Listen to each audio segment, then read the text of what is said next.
At the time of this recording, we are half a day away from getting the new patch, which is bringing us some amazing museum buffs, a new KvK format, and more. And just like usual, I went through every single one of the official Lilith Rise of Kingdoms update videos to bring you pictures of everything we're getting in this update.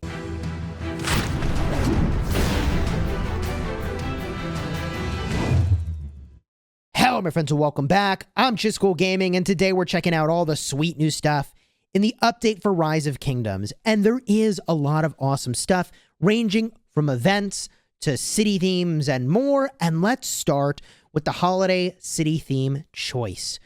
In the event series, you'll be able to spend some amount of gems to get a premium currency, and you can use that premium currency to get one of these city themes. Now, two of these are actually really good. Spring Blossoms, Cavalry Health at the cost of Infantry Health, is a great pickup. The Timbered Ensemble, however, is not all that great.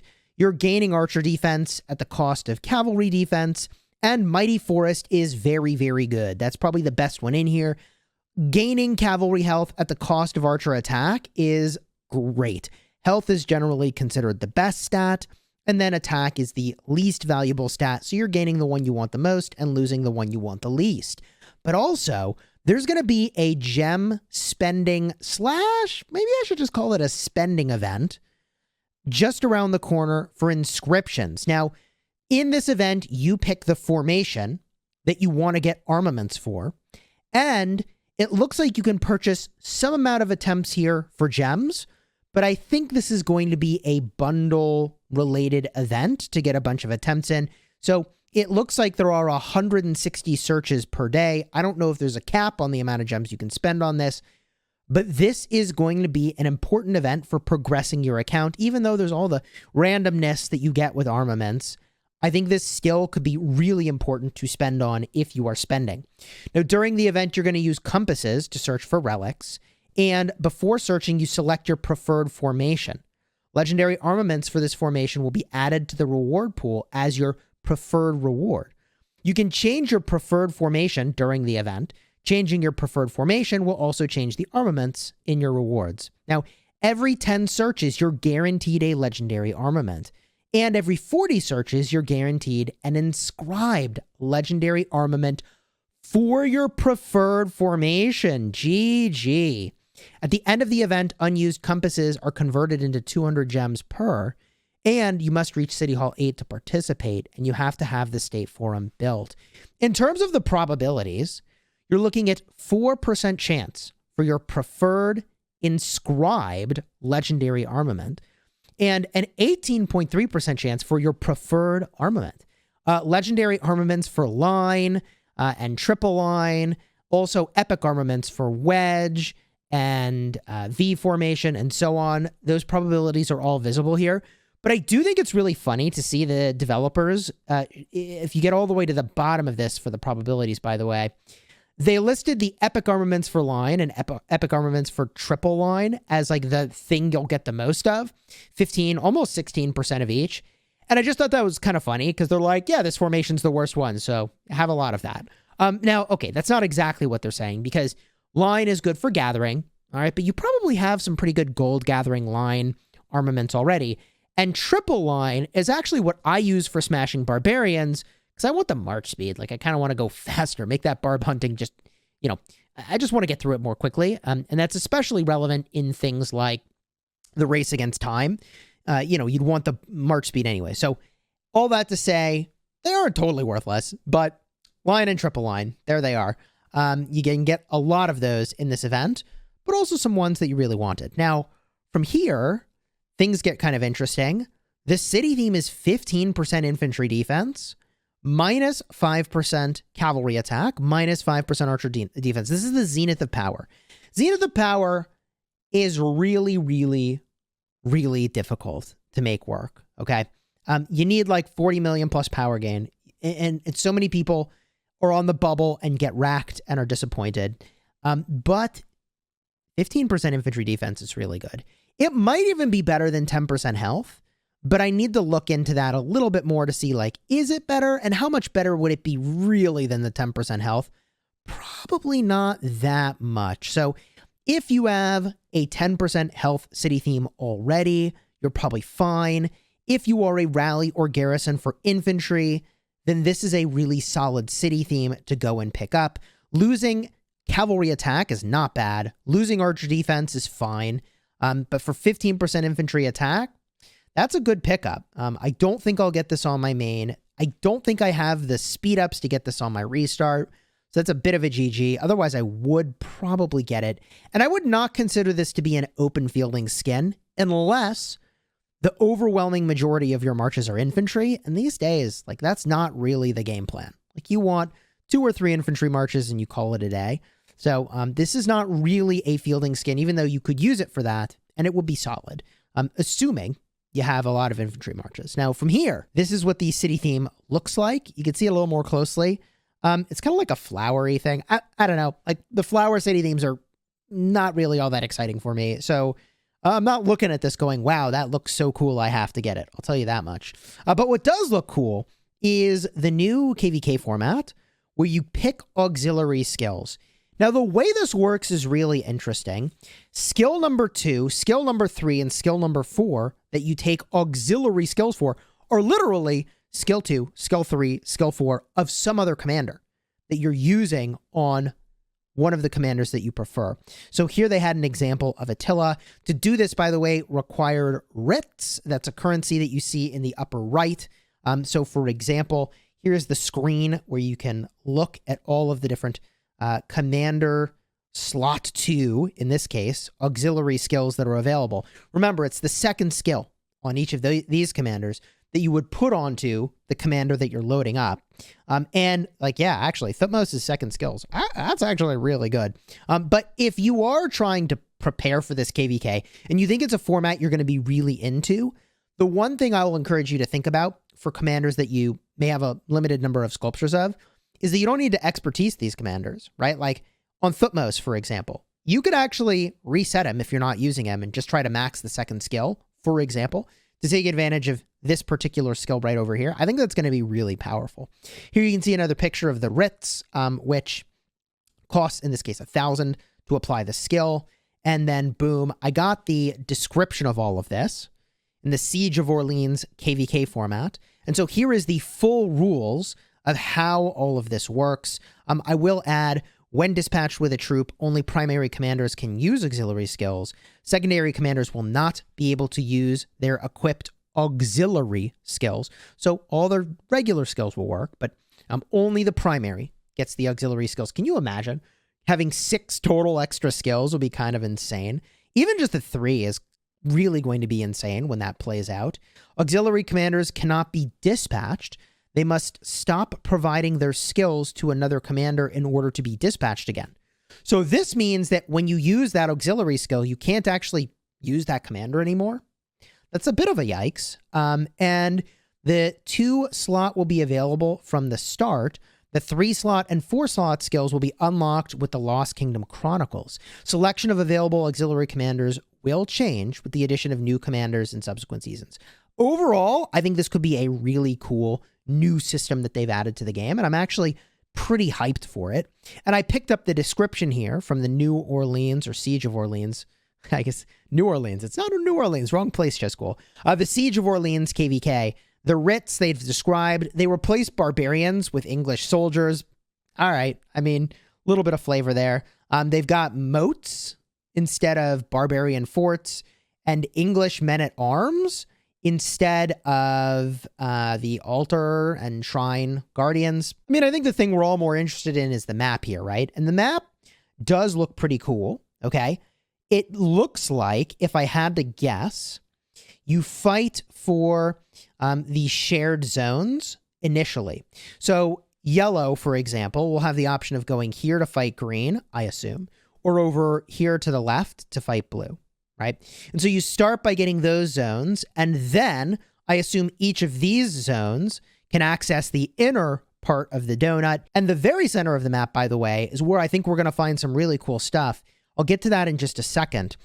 There are special rules for the Orleans KvK format if your coalition is occupying Orleans. I think that's the Zig, okay? I think that's what's in the center. Then you can begin the siege of Orleans whenever the city is not being contested.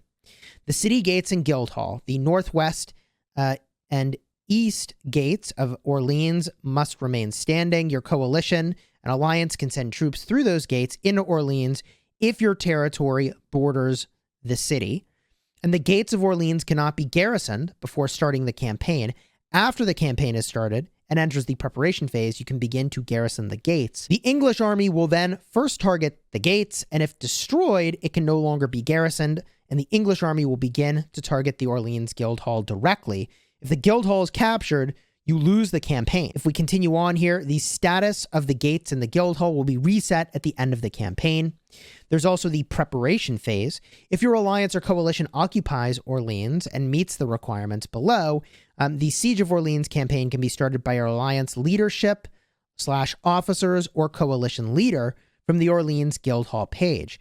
If your alliance is in a coalition, it must be started by your coalition leader. If it is not, it can be started by your alliance leader or officers. The requirements are as follows. There must be no troops from other alliances or coalitions in Orleans, and the number of troops your alliance or coalition has in Orleans does not exceed the city's troop limit. Orleans' current troops and troop limit can be viewed from the Guildhall interface. And Orleans is not currently open for contention, and you're not within 1 hour of the start or end of the Lost Kingdom. After you start the campaign, you'll enter the preparation phase. All your troops currently within Orleans will be marked as defenders. Troops marked as defenders will retain this status until they're disbanded or the campaign ends. During the campaign, defenders will be able to freely enter and exit. All other troops will be unable to enter. And after the preparation phase ends, the English army will begin their assault. Then there's the battle phase. The English army will attack Orleans from 3 directions, west, north, and east. Your first priority will be to secure and defend the 3 gates. If they fall, the Guildhall itself, I think, can be attacked. After the battles phase begins, if you have troops defending the city, you can keep track of the campaign's progress on the dedicated interface. And there is a resource assistance section here. After the start of the battle phase, Orleans will begin to receive resource assistance. The Orleans supply convoys will depart from nearby alliance flags and travel toward the Guildhall. From their departure point, you can tap the supply convoy icon to view more details, and supply convoys will be attacked by royal reavers until they reach Orleans. And if a supply convoy manages to reach the Orleans Guildhall, all defenders within Orleans will regain some of their lost units. So this is how you heal. The enemies. England's royal troops in this campaign are extremely powerful and easily capable of defeating your standard troops. GG. Only defenders of Orleans inspired by the Maid of France have the power to go toe-to-toe with these elite royal forces. You may suffer great casualties if you attempt to fight these royal troops with troops that are not marked as defenders of Orleans. The campaign objective is for you to hold Orleans and hold off all English troops and defeat them. Until then, if all defending troops in Orleans are defeated or the Orleans Guildhall is captured, you lose. There are buffs here. Buffs from equipment, armaments, alliance technologies, alliance titles, individual technologies, commander talents, VIP bonuses, civilization features, city building, city themes, holy sites, and runes all take effect. And the rewards, holy cow, after clearing the campaign, all members of your alliance or coalition receive a reward. Rewards will be sent via mail. During this story, you can take part in the campaign multiple times, but you can only receive the same reward once. The limit will restart when the next season of KvK for this story begins. Wow. So that's a lot of information about the rules. I've got pictures here of all the different enemies that were listed. I don't think we need to go through all of this, but you can see I very meticulously went through to get all the details, including the thing you're probably here for, museum buffs, baby. The museum buffs look freaking amazing. There's no way around it. And it's a huge W that the original commanders in the game are getting buffs. And look, let's be real. The way the early game works now, you like can't invest in commanders other than like Alex and Esong and Saladin because they are completely outclassed. And it sucks that by the time you get these commanders to even a workable state, they become irrelevant when you enter Season of Conquest. Well, not anymore. I think this could be really cool if they continue to push the power on the early game commanders. I don't think they're meta, and I don't think that commanders that were not meta are suddenly going to be because of these museum buffs. But I think it makes them far more viable, and I love that. It gives you more options, and I love that. Now, the upgrade looks like it'll run you 1,800 of the relic currency. That's on the right-hand side up top. You should have a lot of this. If you've been in Season Conquest for a while, especially, the more rare currency is the exhibit currency, which costs a fraction of this. I mean, for me, it's like almost 300 exhibit currency to unlock a new exhibit, for perspective. And the relic currency is far more plentiful. I love that they're choosing a currency that we already had. I mean, they set the tone with what it would be, but, you know, they could have gone in, and maybe this is true, but I don't think it is, that for the relics for the new commanders, for the Season 2 relics, that they use a different currency. I don't think they will, though. And as far as these buffs go, you can see the Ethelfled buff all the way on the left here, 25% attack and 15% march speed. Man, let me tell you, Trajan Ethelfled was considered meta already, so she's going to be even better. Saladin, 10% attack and 10% march speed is amazing. I love that. Saladin was already great. Wu Zetian with 15% attack and 5% skill damage is still irrelevant and will remain so. Edward of Woodstock, 10% defense, 150 active damage factor, will remain irrelevant, I think, and will continue that way into the future. Tommy, however, 15% health and 10% march speed. She was already arguably meta for a 7 March Murder Ball or a 2 Archer March combo, and I think she will be really, really good. Like, I will be looking at using Tommy, even though I have lots of options, in this new view of the world. Alexander the Great, by the way, 10% defense and 3% normal attack reduction. And I'm pretty sure these are just the base values. These will only go up. Remember, I don't deal in leaks. So because of that, we're working with all the information visible in the Lilith update videos today. So this is 10% defense, 3% normal attack damage reduction. Alex was already meta. So yeah, he's going to be really good. He's not going to be busted, but he's going to be really good. And defense is really what he needed. He was very squishy. So giving him some defense and attack damage taken reduction, it's just normal attack damage, but still, it's good stuff. Constantine gaining attack and normal attack damage is really good for the Canyon junkies out there, but he's not a field commander. This doesn't make him a relevant field commander. That's not what he's there for. He will be really good, though, in Canyon. He already is arguably the single best commander in the game for Canyon. That's what I would say to you. And this just helps out. Okay. Now, attack doesn't do very much for a commander like Constantine. It boosts his normal attack damage, which includes the damage you deal to the thing you're directly targeting, as well as your counterattacks. Attack also boosts your skill damage, but he doesn't do any skill damage, and you shouldn't pair him with someone who does skill damage. So, yeah, the attack is really not the greatest thing for him, but any more stats I can get on my Constantine for my Canyon team, and I am happy as a clam. So, yeah, no, that's really good. From there, Genghis Khan. He gains defense and damage factor, but I don't think he becomes particularly relevant by virtue of this update. He will not certainly be meta or better than your other meta cavalry. Now, from here, let's talk about the upgrade to transmutes and armaments. This is really cool. You can go and re-roll stats you don't like.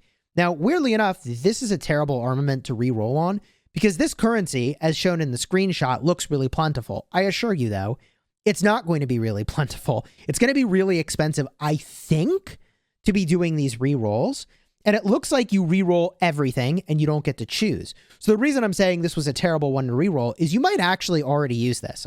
5% of Archer stats total looks really good. Now, the transmutations that you're going to be doing are going to be on the armaments you have that already have inscriptions, but have miserable stats, like the ones they got over here. And if it's keeping all or nothing, which I think it is, I feel like this is going to get expensive to do lots of these rerolls, and you're going to need to do a lot of these rerolls. We'll see what the actual cost is once this is in game. That'll be probably tomorrow at the time of this recording, but still, I was able to get a screenshot of the question mark in the upper right here. So transmuting an armament will randomize its attributes. Before you finish transmuting, you'll have the choice to preview the new attributes, tap replace to overwrite with the new stuff. Transmutation will not change the armament's inscription. Only epic and legendary armaments can be transmuted. Transmutation costs the transmutation stones. Legendary armaments require the legendary ones. Epic ones require the epic ones. So there you go. I think it's really great they added this, and it's a step in the right direction, but also, you know, I mean, armaments are still a lottery. From here, they are adding Siege Legendary Gathering Gear. This is the weapon. It's the Witch's Wardrobe, by the way. I don't know why you got to be a witch. Why do we have to vilify gathering? But whatever. Witch, Feathered Staff. Here's the Witch's Deadwood Crown. And then the Witch's Hexed Cloak. Dude. We're calling it a witch, and you're hexed. The Witch's Crimson Bracers. By the way, you're getting some amount of siege stats and march speed as well, which is pretty good. This is all just going to be really good gear for Ark of Osiris League. Let's be real. Do you need this gathering gear? No. Will this gear be really good for Osiris League? Yes, absolutely. Legendary Bones finally have a use. I think it's a win they've added this to the game. 10 out of 10, very happy to see it, even though I won't be doing much with it. Legendary gathering gear, folks. From here, I started to look at videos in other languages, as I mentioned earlier. This is the screen from the Armament event, where you pick which formation you want to get as your preferred formation. Here is a close-up, by the way, of the map for the Orleans KvK. Grabbed a picture of this. This was from the Russian version. Here is the actual Orleans city. See, it's kind of cool that I go through all the different language videos and like you find stuff like this. So here are the 3 different gates they were describing, right? Everything except the south gate you have to defend. And they've got to zoom in here. This is, I mean, I think this is the replacement for the Zig. So pretty cool. Why do I think this is a Zig replacement? Well, in part because it's giving 3% damage dealt and 3% damage taken reduction. I don't actually speak the language, but this looks very much like Zig stats as far as I can tell. And then there's the Orleans siege event. And it is hilarious to me that they have siege commanders, or at least siege troops, defending the city. The siege of Orleans, taken quite literally there. By the way, also in the Orleans KvK, there are these transmutation stone rewards. So 50,000 kills gets you a transmutation stone, which is pretty good. I think this is 85,000 honor and 20 million kills gives you another transmutation stone. Okay. I grabbed pictures of the ones they showed. There weren't that many. But they did in the Russian version also show the legendary siege gear. Not to be confused with the gathering gear. This is the gear you would use on your ranged commanders. And it comes in a 5-piece set, not a 6-piece set. Just kind of curious. So the helmet gives you 14.5% siege attack. The chest gives you 14.5% siege attack. Man, that's a lot of stats. When I say that out loud, I'm like, what the hell, man? That's a ton of stats. The gloves give you 10% defense. Dude, this gear is really good. 14.5% health. And the boots. Oh, these are gathering boots. Okay. Hold on. Did I not? I don't have the other boots from this set. I only have a picture of the boots from the gathering set. Okay, whatever. That gives you only 3% of attack for siege. And also, you know, the gathering speed boost. But I did snap a pic over here of the set bonuses, which let's go translate those real quick. Okay, it's 25% troop load. 4-piece gathering boost is 5% more resources from gathering. 6-piece gathering boost is 10% march speed, really? I mean, you know, look, I think the legendary gathering set is for the folks that play Osiris League, and we leave it at that. Overall, I'm really hyped about this update. I mean, the thing I'm the most hyped about is the museum buffs, and I think it's not a coincidence that we see not meta changing, but meta shifting buffs come to commanders. Specifically, really, these are all just field commanders that are relevant to the conversation, that are getting these buffs. And that's important because we just got commanders in the Mightiest Governor and Wheel of Fortune that, like, yeah, for a lot of people, that's not going to change the way they play the open field or change what commanders they use. You know, Heraclius is not a field commander. And if you want to see my video about that, by the way, card will be in the end screen in just a second. And the ranged commanders are definitely good, but I know a lot of people already made their murder balls and they don't want to make new sets of equipment. Although, if you want to see how they'll perform, card will be in the end screen in just a second. And consider subscribing to the channel if you haven't already, because I always cover this stuff as soon as it drops. And the only reason today's video is a little late is because we had a 1307 Kingsland opening to cover, which was pretty cool.